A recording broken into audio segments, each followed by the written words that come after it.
നമസ്കാരം കൂട്ടുകാരെ, എൻ്റെ പേര് പ്രണതി പ്രവീൺ. GLPS കടക്കാംകുന്നം 1ാം ക്ലാസ് വിദ്യാർത്ഥിയാണ് ഞാൻ ഇവിടെ അവതരിപ്പിക്കാൻ പോകുന്നത് കൊച്ചു കഥയാണ്. ഞാൻ വായിച്ച 3ാമത്തെ കഥ. ഈ കഥയുടെ പേരെന്താ കൂട്ടുകാരെ? ചിത്രം വര. ഞാൻ ഈ കഥ കവിതയായും കഥയായും പറയുന്നുണ്ട് കേട്ടോ. ഈ കഥ ആരെ എഴുതിയേ? ഈജിനൻ. ഈ കഥയുടെ ചിത്രീകരണം ചെയ്തതോ സതീഷ് കെ. ഈ കവർ പേജ് നോക്കൂ കൂട്ടുകാരെ. ഒരു കൊച്ചു പെൺകുട്ടിയും ഒരു കൊച്ചു പൂച്ചയും. അങ്ങനെ നമുക്ക് കഥയിലേക്ക് പോയാലോ? ആദ്യം ഈ കഥ ഞാൻ കവിതയായിട്ടാണ് പറയുന്നത്. ഇന്നലെ ഞാനൊരു ചിത്രം വരച്ചം നന്നായിരുന്നെന്റെ അമ്മേ. ഇന്നലെ ഞാനൊരു ചിത്രം വരച്ചമ്മേ നന്നായിരുന്നെ അമ്മേ. കണ്ണു രണ്ടാദ്യം വരച്ചു, കണ്ണു രണ്ടാദ്യം വരച്ചു. മൂക്കും വിരുകവും പിന്നെ, മൂക്കും പുരികവും പിന്നെ.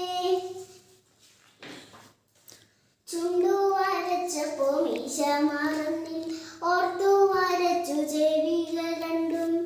ചുണ്ടു വരച്ചപ്പോ മീശ മറന്നിൽ ഓർത്തു വരച്ചു ചെവികൾ രണ്ടും. കൈകൾ വരച്ചപ്പോ സ്വൽപ്പം ചരിഞ്ഞു എങ്കിലും മോശമില്ലമ്മേ.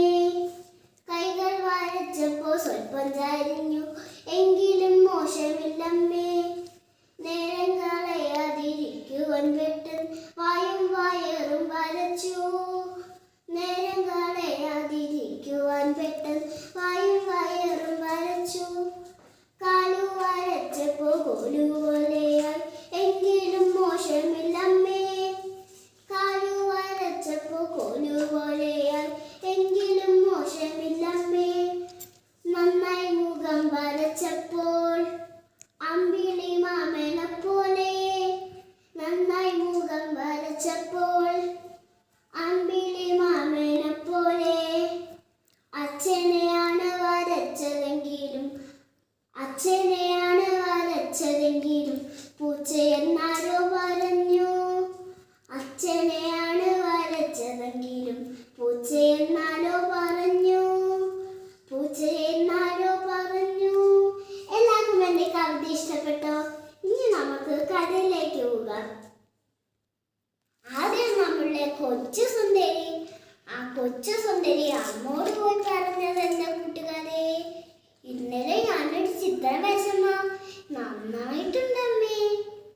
അപ്പോ ആ അമ്മ ചോദിക്കാണ്, എങ്ങനത്തെ ചിത്രം മോളെ? ആദ്യം 2 കണ്ണുകൾ വരച്ചു. പിന്നെന്താ മോള് വരച്ചേ?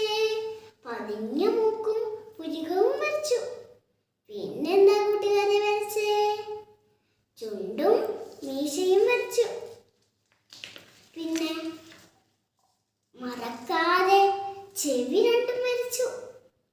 പിന്നെന്താ കൂട്ടുകാരെ വരച്ചേ? കൈകൾ വരച്ചു. കൈകൾ വരച്ചപ്പോ കുറച്ചു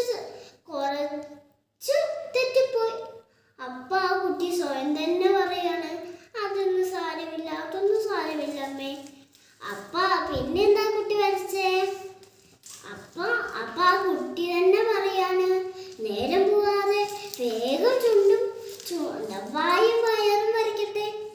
പിന്നെ ആ കുട്ടി വായും വയറും വരച്ചു. പിന്നെ ഒരു സാധനം കൂടി ഉണ്ട് കൂട്ടുകാരെ. പിന്നെ എന്താ കുട്ടി വരയ്ക്കുക? കാലുകൾ 2 വരച്ചു. കാലുകൾ വരച്ചപ്പോ എങ്ങനത്തെ കാലാണ് കൂട്ടുകാരെ?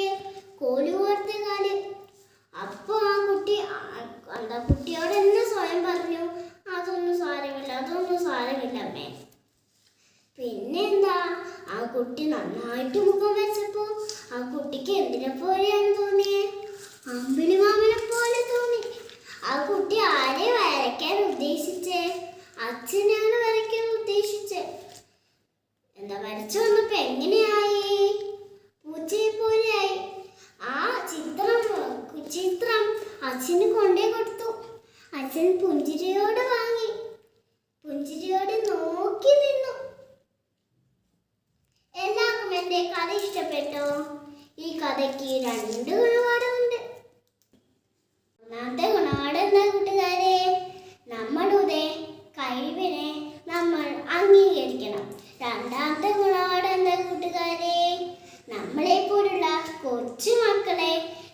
കഴിഞ്ഞ